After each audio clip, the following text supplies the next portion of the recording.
नमस्कार, प्रणाम। मैं नंदवन तिवारी हूँ और आप सभी का हार्दिक स्वागत करता हूँ आपके अपने यूट्यूब चैनल विद्वता महोदय में। लखनऊ विश्वविद्यालय के एलएलएम प्रवेश परीक्षा को लेकर के हम लोग लगातार बात कर रहे हैं और थोड़े बड़े आकार के वीडियो हम लोगों ने लगातार अभी बनाए हैं। ज्यूरिस्प्रूडेंस पर हम लोगों ने बात करी है, इंटरनेशनल लॉ पर हम लोगों ने बात करी है और कॉन्स्टिट्यूशन के कुछ सवालों की हम लोगों ने बात की है जो पिछले कुछ वर्षों में, एक वर्ष में नहीं, पिछले कुछ वर्षों में आपके पेपर में पूछे गए हैं। और मैं पिछले बार भी कह रहा था, मैं इस बार भी कहूँगा कि ये जूरिस्प्रूडेंस का, विधिशास्त्र का, इंटरनेशनल लॉ का और कॉन्स्टिट्यूशन का एक बड़ा हिस्सा आपको मिलने वाला है। अभी तक का जो आपका पेपर का पैटर्न रहा है उसमें खूब सारे सवाल इन पूरे पोर्शन के पूछे गए हैं। इस वजह से जो पूरा बड़ा फोकस है, मेरा जो उद्देश्य है कि वो सवालों को आपको बताऊं जो आपके लिए सबसे अधिक महत्वपूर्ण होने वाले हैं और जो पिछले वर्षों में पूछे गए हैं। तो हम लोग बात करते हैं अमेंडमेंट से, जो सवाल अमेंडमेंट से पूछे गए हैं। सवाल था कि which amendment of the constitution empowers the state governments. जो भी सब, इसकी पहले हम लोग ये बात, एक भूमिका तय कर लें कि वो सारे संविधान के संशोधन जिनसे संविधान में कुछ आमूल चूल परिवर्तन किया गया है, कुछ बहुत बड़ा विशेष अंतर लाया गया है, वो सारे के सारे संशोधन आपके लिए बहुत जरूरी हैं। जैसे सवाल पूछा गया है कि which amendment of the constitution empowers to the state government regarding unfilled reserve vacancies to be filled up in any succeeding year. कौन से संविधान संशोधन के द्वारा 82, 80, 78, 81। इसी के साथ आप कैरी फॉरवर्ड का रूल समझ लीजिएगा, बैकलॉग का मतलब क्या होता है वो भी समझ लीजिएगा। सवाल था कि which constitutional amendment revise the time period of 60 years for reservation of seats for एससीज and STs in the Lok Sabha and legislative assembly.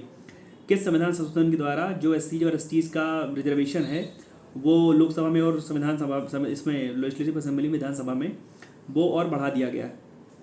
Panchayat राज को लेकर के और नगर पालिका को लेकर के जो अमेंडमेंट है उसको लेकर के सवाल है। कौन सा कॉन्स्टिट्यूशन का कौन सा संविधान का संशोधन था जिसने प्राइमेसी दी डायरेक्टिव प्रिंसिपल को ओवर फंडामेंटल राइट्स। तो 42वें संविधान संशोधन के द्वारा ये चीज़ की गई थी। उसके बाद बेसिक स्ट्रक्चर को लेकर के कुछ सवाल है, जैसे आपके पास चार मैच करने वाले सवाल थे कि basic structure of the constitution can not be amended. A law made by legislature to deprive a person of his personal liberty must be just, fair and reasonable. Advisory opinion of the Supreme Court is binding on all courts. Presidential satisfaction under Article 356 is judicially reviewable to a limited extent. इन सारे चीज़ों को मिलाना था आपको in reference to special courts bill 1978 से, Keshavananda Bharati versus state of Kerala से, SR Bommai versus union of India से, Maneka Gandhi versus union of India से।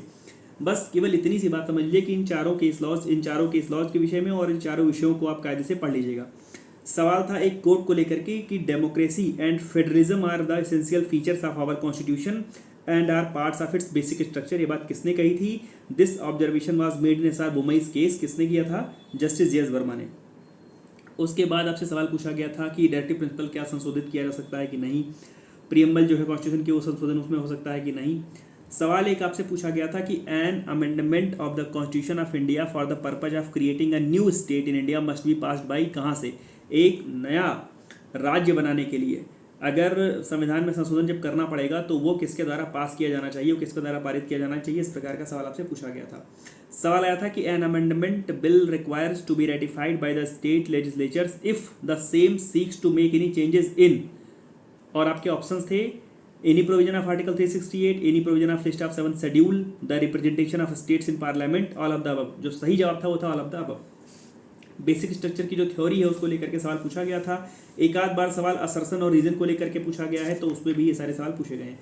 सवाल आपसे पूछा गया था, आपके पेपर में आया था कि which one of the following amendment inserted the words nothing in article 13 shall apply to any amendment made under this article in article 368 में। 368 में जो ऊपर हम लोगों ने बात करी, ये किसके द्वारा जोड़ा गया था? 24th अमेंडमेंट के द्वारा जोड़ा गया था। सवाल आपसे पूछा गया था कि in which of the following cases did the supreme court holds that an amendment of the constitution under article 360 was law within the meaning of article 13। Article 13 के अंतर्गत उसका जो अर्थ है वो विधि की तरह से होगा, और आपका जो सही जवाब था वो था Golaknath versus state of Punjab. आपको Golaknath versus state of Punjab को, Sajjan Singh versus state of Rajasthan को, Shankari Prasad Singh Deo versus union of India को, केशवानंद भारती केस को, मिनरवा मिल्स केस को, विशाखा केस को हम लोगों ने पिछले वीडियो में बात की थी। इन सारे केस लॉज को आप खूब कायदे से आप देख लीजिएगा। सवाल आया था कि validity of the amendment of ninth schedule came into question in, किस केस में नाइन्थ शेड्यूल की जो वैलिडिटी है, उसके संशोधन की वैलिडिटी है, वो किस केस में चैलेंज की गई थी, क्वेश्चन में आई थी। सही जवाब है मिनरवा मिल्स का केस था। उसके बाद बेसिक स्ट्रक्चर को लेकर के थ्योरी ये हम लोगों ने बात कर ली। सवाल इमरजेंसी को लेकर के सवाल पूछा गया था कि during emergency unconstitutional executive action उसके लिए आपके पास ऑप्शन थे, can be challenged in a court of law, can be challenged only supreme court of law, supreme court, can be challenged only in high court, can be challenged in any court of law. इस प्रकार का सवाल आपसे पूछा गया था। ADM Jabalpur case, Kesavananda Bharati case, Maneka Gandhi case, Indira Gandhi case, ये सारे के सारे आपके लिए बहुत जरूरी है, पढ़ लीजिएगा। Proclamation of president rule in state can be made in which circumstance, मैं अपने मन से सवाल बता रहा हूँ, सवाल बिल्कुल अलग तरीके से था। सवाल ये था कि प्रेसिडेंट रूल कब लगाया जा सकता है, और उसके नीचे 4 ऑप्शन दिए हुए हैं, कौन सा सही है कौन सा गलत है, लेकिन आप कायदे से पढ़ लीजिएगा प्रेसिडेंट रूल लगाने का क्या क्या तरीका है और किस स्थिति में लग सकता है। Maximum period for article 356, maximum period, जो भी छोटे छोटे पीरियड को लेकर के सवाल है वो खूब पूछे जाते रहे हैं। सवाल है कि आप proclamation under article 356 must be passed by both houses of parliament with in 1 month, 2 month, 6 month या 3 मंथ। आपको जो सही है वो सही पर टिक करना है। उसके बाद सवाल आया है कि in which case the supreme court observed in view of the pluralist democracy and the federal structure that has been accepted under the constitution, the party or parties in power at the center and in the states must not be the same. Therefore, there is a need to confine the exercise of power under Article 356(1) strictly to the situation mentioned therein, which is a condition precedent to the said exercise. SR Bommai case, मैं फिर से कह रहा हूँ कि SR Bommai case, state of Rajasthan versus union of India को भी जोड़ लीजिए उस लिस्ट में, मेनका गांधी, मिनर्वा मिल्स, इन सारे केसेस में जब आप जहाँ से भी पढ़ रहे हो प्रयास करिए कि ऊपर 1 लाइन का 2 लाइन का जो उनका जो फाइंडिंग थी, जो उनकी ऑब्जर्वेशन थी, जो उनका ऑबिटर डिक्टा रहा हो, उसको थोड़ा सा पढ़ लीजिएगा। कई बार वो कोर्ट आपसे पूछ लिया जाता है कि किसके द्वारा कहा गया, किस जज के द्वारा कहा गया, किस गणमान्य के द्वारा कहा गया। आगे बढ़े तो प्रोक्लेमेशन की हम लोगों ने बात की। इमरजेंसी की कुछ और सवाल जो आपसे पूछे गए थे कि आर्म रिबेलियन वाला सवाल कि कब उसको सब्स्टिट्यूट किया गया in place of internal disturbance, किस आर्टिकल के अंतर्गत किया गया और किस संशोधन से किया गया। प्रोक्लेमेशन जितने भी इमरजेंसी है, चाहे फिनेंशियल इमरजेंसी हो, चाहे ये प्रेसिडेंट का रूल हो, चाहे गवर्नर का, आप ये देख लीजिएगा कि उनके आधार क्या हैं, उनके आर्टिकल्स क्या हैं। बहुत कन्फ्यूज़न हो जाता है वो जब सवाल सामने आता है उस स्थिति में। सवाल आया कि the article of the constitution, संविधान का कौन सा आर्टिकल है विच automatically become suspended on proclamation of emergency, emergency के प्रोक्लेमेशन पे कौन सा ऐसा आर्टिकल है कॉन्स्टिट्यूशन का जो ऑटोमेटिकली सस्पेंड हो जाता है। उसके बाद सवाल आपसे पूछा गया है which one of the following is not an automatic consequence of the proclamation of emergency. यहाँ पर मैं आपसे कहूँगा कि प्रोक्लेमेशन ऑफ इमरजेंसी पर कौन सी चीज़ें ऑटोमेटिकली सस्पेंड हो जाती हैं, कौन सी चीज़ें निर्जीव हो जाती हैं, कौन सी चीज़ें सजीव रहती हैं, या उसका क्या असर हो जाता है, कंसिक्वेंस क्या हो जाता है, उसको कायदे से आप पढ़ लीजिएगा। पीरियड्स को लेकर के हम लोगों ने बात करी है प्रोक्लेमेशन के द्वारा। ये सारे सवाल, कुछ और सवाल हैं जो अन्य जगहों पर एलएलएम में आए हैं, उसको पूछ करके मैं समय नहीं लूँगा। Freedom of trade and commerce से 1-2 बार सवाल आया है कि विच of the following is outside the scope of article 301, article 301 के स्कोप के बाहर कौन है। तो आप आर्टिकल 301 की जो डेफिनेशन है, वो जो आर्टिकल 301 का जो टेक्स्ट है उसको पढ़ लीजिएगा कायदे से। सवाल एक और पूछा गया है कि a temporary exemption from sales tax to specified local goods by a state based on natural and business factors does not violate article 304A। और एक इसी से रिलेटेड केस है Atiabari tea company versus state of Assam, Atiabari tea company versus state of Assam, इसको भी देख लीजिएगा।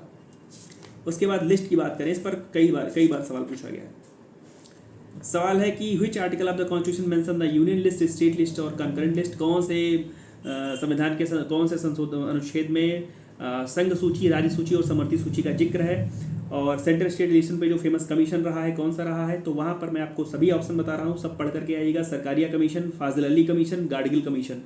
Gadgil commission कहाँ पर है, सरकारी कमीशन किस चीज़ पर बना हुआ था, सरकारी, और फैजल अली, सब पढ़ लीजिएगा। किस जगह से हम लोगों ने ये चीज़ लिया है, कैनेडियन पैटर्न है, अमेरिकन पैटर्न है, इंग्लिश पैटर्न है, ऑस्ट्रेलियन पैटर्न है, इसको आप देख लीजिएगा। कॉन्करेंट लिस्ट का जो आइडिया है कहाँ से लिया गया है, कॉन्करेंट लिस्ट यानी समवर्ती सूची का आइडिया कहाँ से लिया गया है, वो भी देख लीजिएगा। उसके बाद आगे बढ़ें तो which of the following combinations are correctly matched.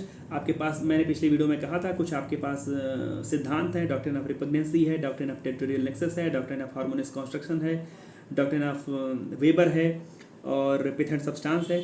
तो ऐसे करके आपको 4 डॉक्ट्रिन के नाम और 4 उनके विषय में लिखा हुआ मिला है, उसमें से आपसे पूछा गया है कि कौन सा सही है कौन सा गलत है, इस प्रकार का सवाल है। रीजन असर्सन को लेकर के भी सवाल 1-2 बार पूछा गया है। रीजन असर्सन में जैसे असर्सन क्या दिया हुआ है कि पार्लियामेंट और state legislature should keep within the domain assigned to it and one should not trespass into the domain reserved for the other।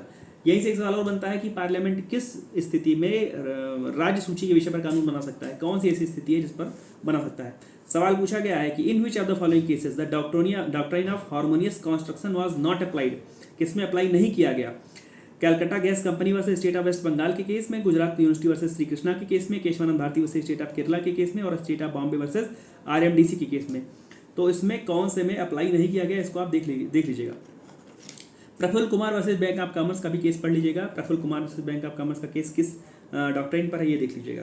ये हमने इस डॉक्ट्राइन को लेकर के पिछली वीडियो में हमने बात करी है। सवाल ये पूछा गया है कि which one of the following pairs is not correctly matched, और वही सेम सवाल जो आप पूछते हैं ना कि रिपीट होता है कि नहीं होता, अलग अलग वर्षों में इस प्रकार का सवाल पूछा गया है।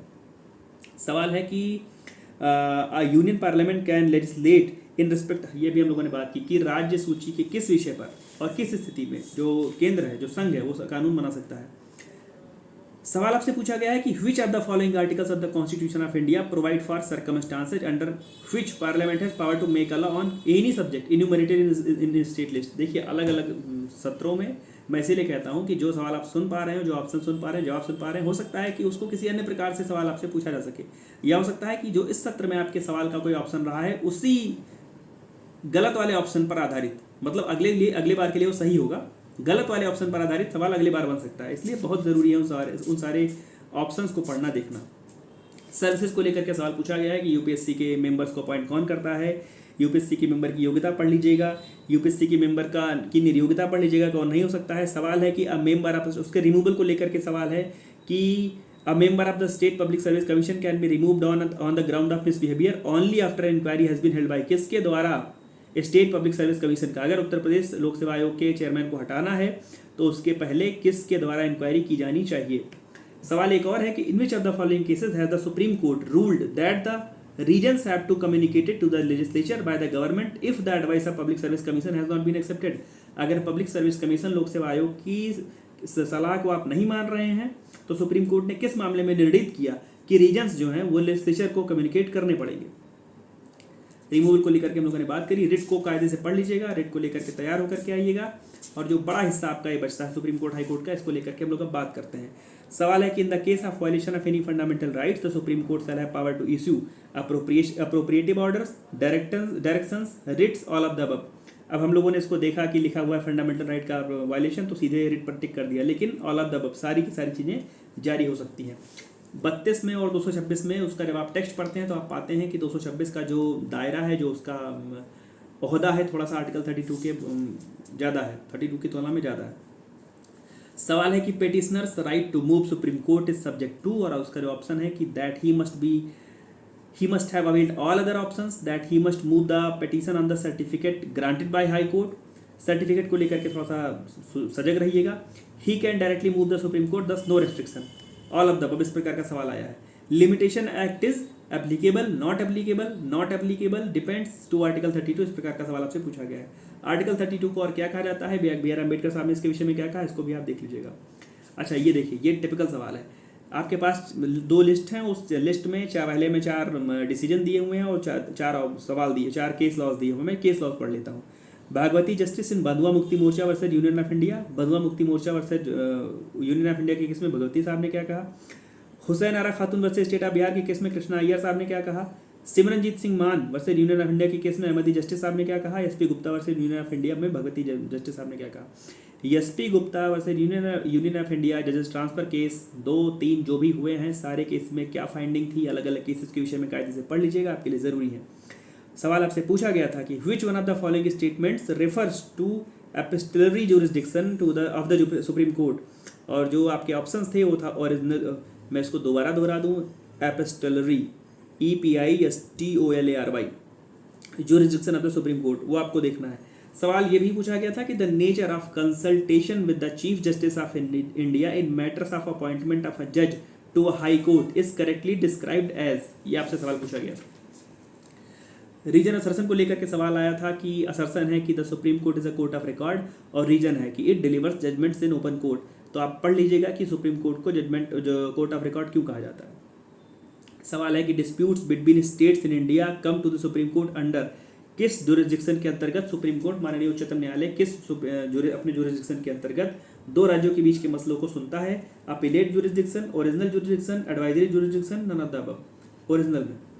सवाल है कि which of the following statement is correct, आपके पास नीचे 4 ऑप्शंस दिए हुए हैं जुरिस्डिक्शन को लेकर के, और आपको सही पर टिक करना था। सवाल ये था कि the law stated by the supreme court becomes the law of the land under किस आर्टिकल के अंतर, article 164, article 141, article 131, none of the above. Precedent पूर्व निर्णय यहाँ पर आपके लिए जरूरी है, पढ़ लीजिएगा। उसके बाद जुरिडिक्शन को लेकर के सवाल है अन्य जगहों का, ये सब आपसे क्यों चर्चा करनी। हाँ, आपके पास 4 ऑप्शंस हैं, आर्टिकल 141, आर्टिकल 136, आर्टिकल 226, आर्टिकल 131। इसके बारे में आपके सामने 4 स्टेटमेंट हैं जिसमें आपको करंट मैच करना था। आप इतना करिएगा कि इन 4 आर्टिकल्स के विषय में पढ़ लीजिएगा। इंडिया में total number of high courts, total number of high courts देख लीजिएगा। किस हाई कोर्ट के पास सबसे अधिक राज्यों का जुरिडिक्शन है ये देख लीजिएगा। हाल में अगर किसी हाई कोर्ट के जुरिडिक्शन में कुछ चेंजमेंट हुआ है, अल्टरेशन हुआ है, अमेंडमेंट हुआ है, छेड़छाड़ बदलाव हुआ है, उसको आप पढ़ लीजिएगा कायदे से। रिट्स चाहे वो हैबियस कॉर्पस रिट हो, चाहे वो को वारंटो हो, चाहे मैंडमस हो, चाहे प्रोविजन हो, चाहे सर्सोरारी हो, आप सबके विषय में पढ़ लीजिएगा। उसके ग्राउंड्स क्या है, आधार क्या है। जैसे आपके पास क्या सवाल है, सवाल है कि कौन सा करेक्टली मैच कर रहा है, और आपके पास 4 ऑप्शंस क्या हैं। Writ of habeas corpus available against private individual as well. Writ of quo warranto available against subordinate courts only. Writ of certiorari available against autonomous bodies only. Writ of prohibition available against public servants only. अब इसमें से आपको correct भी match करना हो सकता है, incorrect भी मैच करना हो सकता है। तो आप जब 4 के ग्राउंड 5 के ग्राउंड जानते रहेंगे, कुछ भी मैच करने के लिए आ जाएगा, आप कर लेंगे, वादा है, मतलब मुझे विश्वास है। सवाल पूछा गया है कि which one of the following writs can be issued only against the judicial or. वही है कि आपको उसके ग्राउंड्स देखने हैं कि कौन कौन से उसके ग्राउंड्स हैं। उसके बाद हम लोग देखें अगर तो लगभग जो आपका बड़ा हिस्सा है उसको हम लोगों ने कवर किया है। कुछ लिख के मिला हुआ है, जैसे प्रोटेक्शन ऑफ इंटरेस्ट और माइनॉरिटीज़ पर लेकर के आपसे सवाल पूछा गया है, और इसमें आपके पास saint Xavier college versus state of Gujarat का केस है, री केरला एजुकेशन बिल का केस है, और Frank Anthony public school employees association case है। ये सारे केस लॉज आपके पास, मतलब कुछ लोगों ने बताए हैं कि ये ऑप्शन में थे और कि जो सवाल था उनको बहुत अच्छे से याद नहीं है। 29(1) और 29(2) और 31 का जो रिलेशन है, TMA 5 फाउंडेशन केस है, TMA 5 foundation case state of Karnataka, इसको टिक किया गया है कि इसको पढ़ लीजिएगा। PA Inamdar versus state of Maharashtra का केस है, Islamic academy of education versus state of Karnataka का केस है। जो भी केस आप सुन पढ़ पा रहे हैं थोड़ा बहुत एक आध पार्टी का, उसके विषय में थोड़ा सा देख लीजिएगा।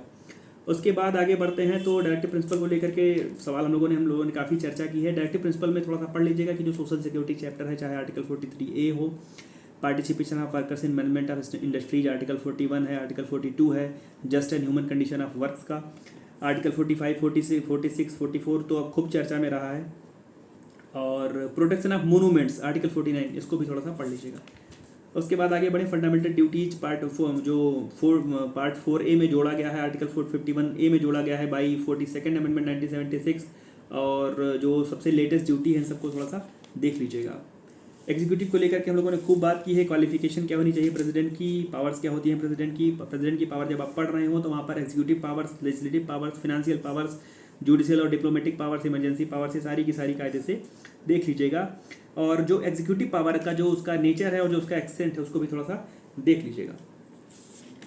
आगे बढ़े तो जो आर्टिकल 361 में जो प्रेसिडेंट की प्रिविलेजेस हैं और इम्यूनिटीज़ हैं, और जो उसका रेजिग्नेशन इम्पीचमेंट है, और यही सेम चीज़ आप राज्यपाल के लिए भी देख लीजिएगा। जो उसके पास प्रिविलेजेस हैं, जो इम्यूनिटीज़ हैं, वो सब कायदे से। वाइस प्रेसिडेंट पद की जो योग्यता वगैरह है उसको पढ़ सकते हैं आप।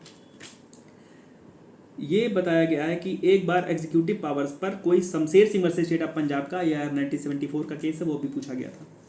उसके बाद गवर्नर और काउंसिल ऑफ मिनिस्टर का क्या रिलेशन है, और जब आप वो रिलेशन पढ़ रहे हैं तो आर्टिकल 256, 257, 356, 365 ये सब देख लीजिएगा।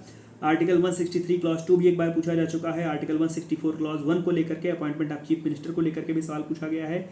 Article 164(2) dismissal of a ministry, ये भी देख लीजिएगा। Judicial power of the executive article 72, article 161 बहुत जरूरी है, और legislative power of executive article 123 और आर्टिकल 213। मैंने अपने वीडियो में पहले भी कहा है। RC Cooper versus union of India का केस ये जरूर पढ़ लीजिएगा। RK Garg versus union of India का केस, AK रॉय का केस, ये सारे आपके लिए बहुत ज़रूरी केस हैं। पार्लियामेंट और स्टेट लेजिस्लेचर की तरफ अगर हम बढ़ते हैं तो थोड़ा सा आपको representation of the people act 1951 का भी ध्यान देना है कि रिप्रेजेंटेशन ऑफ पीपल एक्ट 1951 में जो चीज़ें कही गई हैं चुनने के लिए, मतलब जनप्रतिनिधित्व को लेकर के, उनको पढ़ लीजिएगा। वहाँ पर आपके लिए PV नरसिम्हा राव साहब का केस है, वो बहुत ज़रूरी है, उसको भी देख लीजिएगा, लोगों के द्वारा टिक किया गया है। पार्लियामेंट के सेशन को लेकर के एक बार सवाल आया है, ज्वाइंट सेशन को लेकर के सवाल आया है, दोनों सेशन के बीच में कितना अंतर होना चाहिए, कितना नहीं होना चाहिए, इसको लेकर के भी सवाल पूछा गया है, और आमतौर पर कितने सेशन होते हैं। 0 आवर को लेकर के भी थोड़ा सा देख लीजिएगा कि 0 आवर का मतलब क्या होता है। स्पीकर ऑफ लोकसभा को लेकर के, कमिटीज ऑफ पार्लियामेंट को लेकर के सवाल पूछा भी गया है। जैसे कुछ कमिटीज़ का मैं नाम पढ़ दूँ, बिजनेस एडवाइजरी कमेटी है, committee on private matters bills and resolution है, सेलेक्ट कमेटी है, कमेटी ऑन पिटीशन है, रूल्स कमेटी है, कमेटी ऑन प्रिविलेजेस, इस प्रकार की तमाम सारी कमिटीज़ हैं। बिल्स को लेकर के मैंने कहा था कि मनी बिल को लेकर के आप कायदे से तैयार रहिएगा कि मनी बिल का मतलब क्या होता है, मनी बिल में किसके पास थोड़ी सी प्राइमेसी होती है। और मनी बिल में जब आर्टिकल 110A में 1101 पढ़ रहे हो आप, तो वहाँ पर जो सर्टिफिकेशन है मनी बिल को, जो सर्टिफिकेशन मिलता है उसको देख लीजिएगा। मनी बिल की कैटेगरी अगर हम डिसाइड करें तो दो तरीके से बांट सकते हैं, फिनेंशियल बिल और अप्रोप्रिएशन बिल के तौर पर, तो उसको थोड़ा सा आप पढ़ लीजिएगा। भारत की जो संचित निधि है, कंसोलिडेटेड और कंटीजेंसी फंड, वहाँ से भी एक आध बार सवाल आपसे पूछा गया है। वोट ऑन अकाउंट का मतलब क्या होता है, कट मोशंस का मतलब क्या होता है, सारी चीज़ें कभी कभी ऑप्शंस में रही हैं, सवाल इससे नहीं पूछा गया है।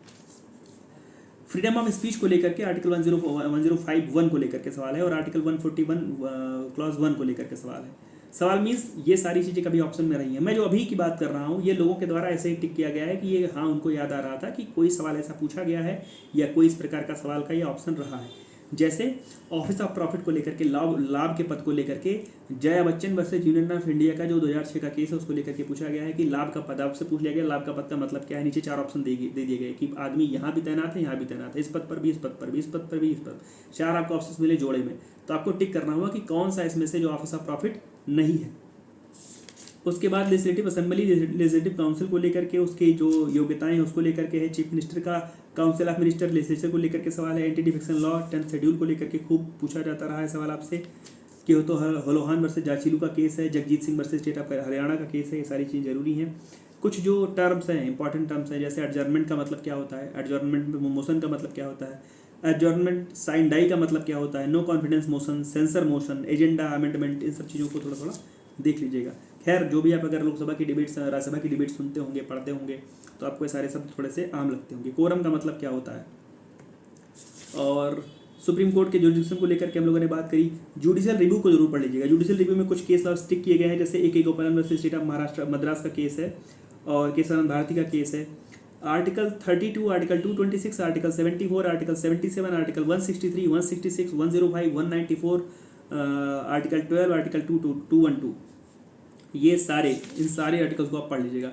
उसके बाद हम लोग PIL की बात अगर करें, सोशल एक्शन लिटिगेशन की बात करें, प्रो बोनो पब्लिको लिटिगेशन की बात करें, तो SP गुप्ता केस आपके लिए जरूरी है। SP Gupta versus union of India जजेस ट्रांसफर केस इसको कहते हैं। एक केस आपके लिए यहाँ पर और जरूरी है, fertilizer corporation Kamgar union versus union of India का केस, ये भी आपके लिए जरूरी है। Chairman railway board versus Chandrima Das का केस है। MC Mehta versus union of India का केस है। MC मेहता वर्सेस कमलनाथ का केस है। कर्नाटका का केस एक था कि state of Karnataka versus all India manufacturers organisation 2006 का, ये भी आपके लिए जरूरी है। PIL के लिए क्या गाइडलाइंस हैं, कभी कभी आपसे पूछा जाता है कि क्या इस मामले में PIL डाल सकते हैं। नीचे आपके पास 4 ऑप्शन दे दिए गए कि आपके निजी खेत का मामला है, आपके चकबंदी का मामला है, या कि कहीं पर प्रदूषण का मामला है। इस प्रकार का आपसे सवाल एक आध बार पूछा गया है। सुप्रीम कोर्ट और हाई कोर्ट की कंपोजिशन को लेकर के एक सवाल एक आध बार आया हुआ है। इंडिपेंडेंस ऑफ जुडिशरी का जो जरूर क्या उसके हम बोले तो पिलर्स क्या हैं, उसको लेकर के सवाल पूछा गया है। ट्रांसफर, अपॉइंटमेंट और ट्रांसफर को लेकर के सवाल 1-2 बार पूछा गया है। उसके बाद जुरिडिक्शन को लेकर के लगातार सवाल पूछा गया है। कोर्ट ऑफ रिकॉर्ड पर सवाल पूछा गया है और कोर्ट ऑफ रिकॉर्ड को एक बार सवाल दफ्तरी वर्सेज गुप्ता AIR 1971 पर बेस करके कोर्ट ऑफ रिकॉर्ड पर एक बार सवाल आपसे पूछा गया है। स्पेशल लीव पिटीशन SLP आपके लिए बहुत जरूरी है। 136 उसको देख लीजिएगा।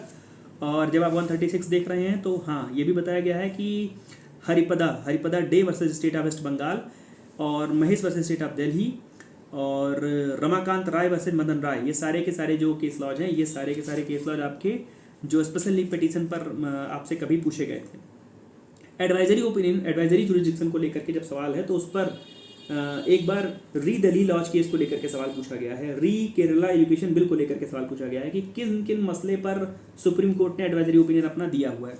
तो एक बार आप ये भी देख लीजिएगा कि जो एडवाइजरी ओपिनियन वाली बात है वो सबसे पहली बार किस पर दी गई थी और किस कारण पर दी गई थी, उस थोड़ा सा पढ़ लीजिएगा, वो आपके लिए जरूरी है। उसके बाद पढ़ें तो पावर टू विदड्रॉ, एक सवाल ये पूछा गया था कि power to withdrawal and transfer cases, जिसमें आर्टिकल 139A जो कि जोड़ा गया है 44th अमेंडमेंट से, वो भी देख लीजिएगा। Power to withdrawal and transfer cases का, और किस आर्टिकल के द्वारा। Vineet Narayan versus union of India का case, Vineet Narayan versus union of India का 1998 का केस है। और एक केस और है supreme court employees versus union of India का AIR 1991 का, जिसमें कहा गया law declared by it mean supreme court to be binding on all courts, article 141। Court of record को लेकर के हम लोगों ने बात कर ली है। और मैंडमस हैबेस कॉर्पस, अच्छा हैबेस कॉर्पस में सुनील बत्रा का केस है। हैबेस कॉर्पस में एक बार पूछा गया है। मैंडमस में जब सवाल पूछा गया है तो Jatendra Kumar versus state of Punjab का केस है। मैंडमस में एक मैं बता रहा हूँ कि Jitendra Kumar versus state of Punjab का केस है। और Praga tools corporation versus CV Emmanuel का केस है। और Unni Krishnan versus union of India का केस है। ये सारे केस ऐसे हैं जिसमें मैंडमस को जोड़ करके कभी आपसे सवाल पूछा गया था। सरसियोरारी में गुजरात स्टील ट्यूब्स वर्सेज मजदूर सभा का केस, एक कृपक जरूरी केस है, एक कृपक वर्सेज यूनियन ऑफ इंडिया का केस, और सैयद याकूब वर्सेज राधाकृष्णन का केस। ये सारे केसेस को जोड़ करके मिला करके कभी ऑप्शन में रख करके सबसे सरसियोरारी पूछा गया है। कोवारंटो पर केस नहीं। क्यूरेटिव पिटिशन का केस, क्यूरेटिव पिटिशन रूपासो खुर्रा वर्सेज एसो खुर्रा AIR 2002 सुप्रीम कोर्ट केसेज 1771, ये आपके लिए जरूरी है, इसको देख लीजिएगा। उसी के साथ एक और केस है जकारियूस लोकरा वर्सेज यूनियन ऑफ इंडिया का, जिसमें क्यूरेटिव पिटिशन को लेकर के सवाल आपसे पूछा गया था। सर्विसेज की हम बात करें तो वहाँ पर आपके लिए जरूरी है चीज डॉक्ट्रिन ऑफ प्लेजर्स, और जब डॉक्ट्रिन ऑफ प्लेजर आप पढ़ रहे हैं तो वहाँ पर आर्टिकल 310 पढ़ते हैं, जिसमें लिखा हुआ है कि आपको मतलब कोई भी व्यक्ति article 310 let down the principle that every government employ in a defence service और a civil service held his office during the pleasure of president or the governor. यहाँ पर आपके लिए आर्टिकल 124, 217, 317, 324 आपके लिए ज़रूरी हैं। और सेक्रेटरीट्स वाला जो आर्टिकल 98 और आर्टिकल 187 जो आपके लिए ज़रूरी है। डॉक्ट्रिन ऑफ प्लेजर आप पढ़ लीजिएगा। आर्टिकल 311(2 जो है वो एक्सेप्शन है, एक्सेप्शन है एक्सक्लूजन ऑफ नेचुरल जस्टिस का, उसको देख लीजिएगा। कभी कभी पूछा जाता है कि जो नेचुरल जस्टिस का एक्सक्लूजन है वो कहाँ पर दिया, उसका एक्सेप्शन कहाँ पर दिया हुआ है। पब्लिक सर्विस कमीशन पर एक बार आपसे union of India versus UD Dwivedi का केस भी पूछा गया है, उसको पढ़ लीजिएगा। केस पढ़ने का मेरा मतलब ये है कि मान लीजिए दोबारा से आपसे UD द्विवेदी केस का कहीं पर जिक्र आता है तो आपके दिमाग में तुरंत आएगा कि पब्लिक सर्विस कमीशन पर केस था। और एक Jaishankar Pandey versus state of Bihar का केस, आर्टिकल 245, 245 से 254 को एकदम बिल्कुल कायदे से देख करके आइएगा। टेरिटोरियल नेक्सस पर कुछ केस मैं बता दूं, Wallace brothers versus CIT Bombay का case, Bombay versus state of Bombay versus RMDC का case, Tata iron and steel company case केस। उसके बाद आगे बढ़े अगर हम तो नॉन ऑब्स्टेंट क्लास को लेकर के सवाल को पूछा गया है। नॉन ऑब्स्टेंट क्लास जो आर्टिकल 246 क्लॉज 1 में है उसको पढ़ लीजिएगा। वहीं पर आपको पढ़ना है Calcutta gas company versus state of West Bengal का केस और Javed versus state of Haryana का केस, उसको देख लीजिएगा। उसके बाद जो हार्मोनियस कंस्ट्रक्शन की बात है, हार्मोनियस कंस्ट्रक्शन को भी देख लीजिएगा, जिसमें आपको गुजरात यूनिवर्सिटी वर्सेज श्री कृष्णा का केस मिलता है। पिथ एंड सब्सटेंस का रूल मैंने बात करी है। उसके बाद कलरेबल लेजिस्लेशन, इसको छद्म विधान कहते हैं। छद्म विधान में आपको KCG Narayan Deo versus state of Odisha का case, state of Bihar versus Kamleshwar Singh का केस बहुत जरूरी है, वो आपके लिए पढ़ लीजिएगा। रेजिडोरी पावर्स आर्टिकल 248 ये भी जरूरी है। और किसी भी स्थिति में जिसमें इनकन्सिस्टेंसी हो या रिपग्नेंसी हो, उस स्थिति में क्या होगा उसको देख लीजिएगा। और यहाँ पर आपके लिए Vijay Kumar Sharma versus state of Karnataka का केस जरूरी है। एम करुणानिधि का केस, पुराने मुख्यमंत्री थे तमिलनाडु के, M Karunanidhi versus union of India का केस है। और एक केस और है जरूरी केस कि Kaiser Hind private limited versus national textile corporation, ये केस भी आपके लिए जरूरी है। उसके बाद हम लोगों ने बात करी एडमिनिस्ट्रेटिव पावर की, फाइनेंशियल रिलेशन की, आपस की, freedom of trade and commerce की बात की। आर्टिकल 301 में रेगुलेटरी मेजर्स और जो कंपल्सरी टैक्सेज हैं, इसमें खूब सारे केसेज हैं जो आपको मैच करने के लिए मिलते हैं। जैसे मैं एक दो केस जल्दी पढ़ दूँ। GK Krishnan versus state of Tamil Nadu का केस है। Automobile transport limited versus state of Rajasthan का केस है। और अतियाबारी टी कंपनी का केस है। ये आपके लिए जरूरी केस हैं जो आपके लिए यहाँ पर मिल सकते हैं। उसके बाद नेशनल इमरजेंसी आर्टिकल 352 को कायदे से पढ़ लीजिएगा। 352 में क्या है, 1962 में क्या हुआ, 1971 में क्या हुआ, 1975 में क्या हुआ, आर्टिकल 358 में और आर्टिकल 19 का जो संबंध है मिनरवा मिल्स का केस है उसको कायदे से देख लीजिएगा। सर्बानंद सोनवाल का case versus union of India वो कायदे से पढ़ लीजिएगा। आर्टिकल 356 में फेलियर ऑफ कॉन्स्टिट्यूशनल मशीनरी वाली जो बात है उसको पढ़िएगा। और 356(4) आपके लिए जरूरी है, 356(5) जरूरी है। और वहाँ पर state of Rajasthan versus union of India का केस भी आपके लिए जरूरी है। 356 के जो प्रॉपर ग्राउंड्स हैं, SR बोमई केस है, Rameshwar Prasad versus union of India का केस है जिसमें बिहार असेंबली डिसोल्यूशन हुआ था, तो ये सारे के सारे आपके लिए जरूरी है। फाइनेंशियल इमरजेंसी जरूरी है। इलेक्शन कमीशन पर मैं कहूँगा कि इलेक्शन कमीशन का जो कॉन्स्टिट्यूशन है उसको देख लीजिएगा। और जो SC कमीशन है, ST कमीशन है, OBC कमीशन है, इन सबको देख लीजिएगा। अमेंडमेंट ऑफ कॉन्स्टिट्यूशन जहाँ पर पढ़ रहे हैं वहाँ पर आर्टिकल 13, आर्टिकल 368, आर्टिकल 42 जिसमें एक्ट ऑफ रिवीजन था। और फंडामेंटल राइट्स क्या अमेंडेबल हैं कि नहीं है, शंकरी प्रसाद का केस है, उसको कायदे से आप पढ़ लीजिएगा, केशवानंद भारती का केस है, खूब अथाह केस है वहाँ पर। बेसिक स्ट्रक्चर का मतलब क्या है, सीकरी साहब के कई निर्णयों को लेकर के बात कही गई है, इंदिरा गांधी वर्सेज राजनारायण का केस है। तो मुझे लगता है Sanjeev coke manufacturing company versus Bharat coking coal company limited का केस है, आर्टिकल 368 की स्थिति आज क्या है उसको लेकर के केस है। तो मुझे लगता है इतना काफ़ी होगा। जो चीज़ें आपको समझ में आई हैं, जो चीज़ें आपने सुनी हैं, वो इस सत्र के लिए, लखनऊ विश्वविद्यालय के एलएलएम के इस सत्र के लिए काफ़ी हैं। कैग को देख लीजिएगा थोड़ा सा, कैग हुआ, अटॉर्नी जनरल ऑफ इंडिया हुआ, एडवोकेट जनरल हुआ, फिनांस कमीशन की स्थिति क्या है, प्लानिंग कमीशन की, नीति आयोग की स्थिति क्या है, नेशनल डेवलपमेंट काउंसिल एनडीसी राष्ट्रीय विकास परिषद की स्थिति क्या है, नेशनल इंटीग्रेशन काउंसिल की स्थिति क्या है, और जो SC/STs के लिए प्रोविजन है, SC/ST एरिया के लिए प्रोविजन है, ऑफिशियल लैंग्वेज के लिए जो प्रोविजन है, और जो कॉन्स्टिट्यूशन के रिव्यू के लिए, कॉन्स्टिट्यूशन के रिव्यू को लेकर के सवाल अपने यहाँ नहीं आया है, जोनल काउंसिल को लेकर के ये सब चीज़ें लिख करके मुझे मिली हैं, तो ये देख लीजिएगा। तो मैं लखनऊ विश्वविद्यालय के एलएलएम के एंट्रेंस देने जा रहे सभी लोगों से कहूँगा कि कॉन्स्टिट्यूशन के ये 2 पार्ट की वीडियो में आधे घंटे करीब अपना 1 घंटा बर्बाद कीजिए और तेज़ी में भगा करके इसको बस केवल सुनने का प्रयास कीजिए कि कौन सी चीज़ें आप थोड़ा सा आप उससे परिचित थे, कौन से आर्टिकल से, कौन से सेक्शन से, कौन से डॉक्ट्राइन से, तो वो चीज़ें आपके लिए हो सकता है कुछ काम आ जाए। इसमें से अगर आपके पास 10 से 15 सवाल भी आपको मिल जाते हैं दोनों वीडियो मिला करके, तो मुझे लगेगा कि मेरी मेहनत कुछ सार्थक हुई है। ढेर सारी शुभकामनाएं आप सभी को। प्रयास करूंगा कि अगर युक्तियुक्त रहा, अप्रोप्रिएट रहा, तो बचे हुए समय में किसी और विषय का जो बड़ा हिस्सा है उसको लेकर के मैं आपके समक्ष हाजिर हो जाऊंगा। तब तक जुड़े रहिए मेरे साथ। आपका एडमिट कार्ड को लेकर के हम लोग लगातार बात कर रहे हैं, आपके सेंटर को लेकर के लगातार बात कर रहे हैं। उसके बाद भी अगर आपकी कोई क्वेरी रह जा रही हो तो बेहिचक कमेंट बॉक्स में आकर के लिखिए, समय रहते उसको लिखा सुना जाएगा, और नहीं तो आप मुझे व्हाट्सएप करके अपना जो सेंटर है उसको पूछ सकते हैं। तो ढेर सारी शुभकामनाएं आप सभी को। जोरदार तैयारी करिए। जिंदाबाद रहिए। धन्यवाद। प्रणाम।